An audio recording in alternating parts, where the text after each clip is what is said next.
Hello guys, welcome back. So we're having a good one. We've taken a lot of naps today, is what we did. We finished up the Easter ham, the satanic Easter ham, and I got a ton of owls out of nowhere, and I had for a while, and I thought back to stuff that had happened when I was younger, and I was like, okay, where are we going with this? So Stolas showed up, so we were happy about that. And I know it sounds at this point like I'm making it up, but I always used to think it was weird that I knew a talking owl, and I just thought it was one of those things I made up in my head. Apparently not.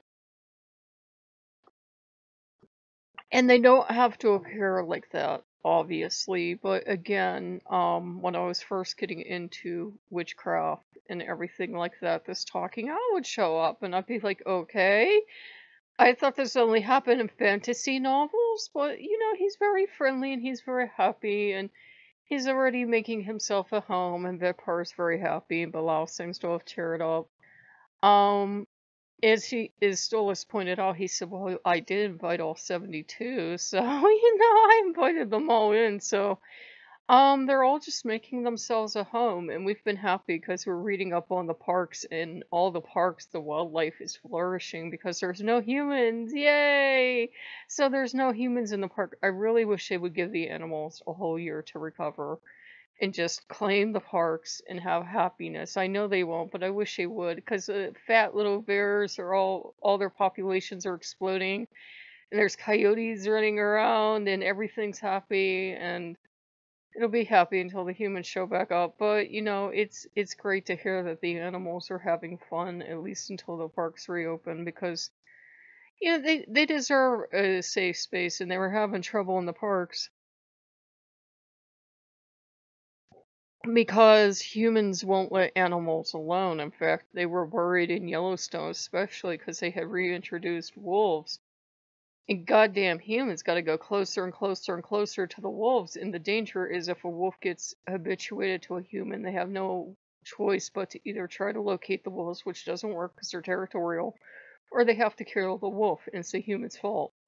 And I'm like, well, here's a fucking idea. Keep the goddamn humans out of the parks and make them, natural preserves, and keep the humans away from them. I don't like humans as a species, not when it comes to animals. I'm like, all the problems we have in these parks are because humans harass and tease and torment the wild animal, and then the wild animal kicks their ass for them, and then the human's crying. I'm like, no, let them eat the human. Get the humans.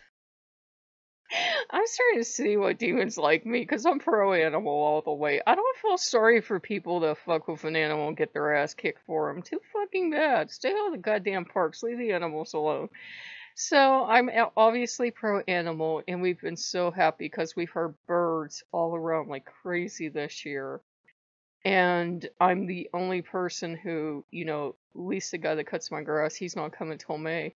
So the animals have had extended time in long grass, and I can tell they're loving it because I'm getting all the dandelions and all the clover. And I'm not going out either, so that the animals can be there in peace. And I know I have really fat groundhogs in my yard, and really fat bunnies, and really fat everythings. And then Mr. Fox will be even fatter. So it's all working out. And I've always tried to treat the yard as a preserve. That's why I told Loki I don't want to ever have to put poison down or anything, because that goes up the food chain. If you poison a mouse, you can end up poisoning an owl, which I love owls, and or a fox or anything else. Anything that eats that prey animal then gets, sick. So we're having a good one, and we're hanging out with Stolas, and they're being very charming. And they don't have to appear as an owl.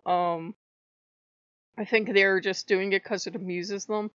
And I saw 5 billion owls, and I kept asking them the last couple of days if we could adopt Stolas, and I could wrap him up as a little owl burrito and carry him around. And they're trying to tell me that's not how it works, and that's not what he looks like.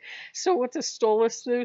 Stolas shows up as a talking owl I used to know, and be like, he's real sweet and he's real friendly. It's kind of that Lucifer vibe of being really genuinely interested in humans. And he's really good. For one thing, he's really good is working with tummy trouble. So if you have like a lot of tummy upset and stuff like that, He can help you figure out stuff like that, or herbs and gemstones. Like, all this stuff is out there you can look up. But he's really sweet natured and he's really positive with me. I know everybody gets something different, but I get this very sweet natured, adorable owl, and he's already trying experimenting with looking like a person, and sometimes I think they all try to use like more or less the same form.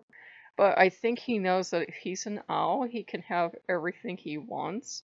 So they're all today was as I was trying to take my nap, it feels like they're all trying out different forms and seeing what they figure they want to look like. Vepar can't decide if they want to be male or they want to be a mermaid, or do they want to be a cat, or do they want to be something else, and they're all having fun. So it's just getting them all settled in, and they were all a little worried today because, as we're seeing the light at the end of the tunnel, is all of our governors starting to speak about reopening the states and everything. They get nervous because they know if you're hearing about Jesus now, you're going to hear about him 10 billion times more. So they were a little nervous today, but I got them all happy, and we ate all the ham, and we ate less of the eggs. So they started in on me, they go, "You making rice later?" I was like, I wasn't planning to, I'm pretty full, but we'll see. We have a lot of rice, so we can make some rice later. I'm stuffed, and it's like 7 o'clock now, just about, so the day goes fast.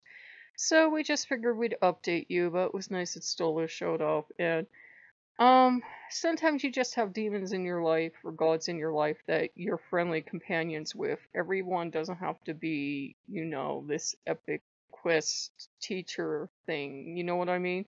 You can just have some that you're really good friends with and you like to talk to, and they're a mentor in a way, but they're not the same type of mentor, if it makes sense, as the other ones. So if you guys like what you see, like, comment, subscribe, and we'll see you later. Bye bye.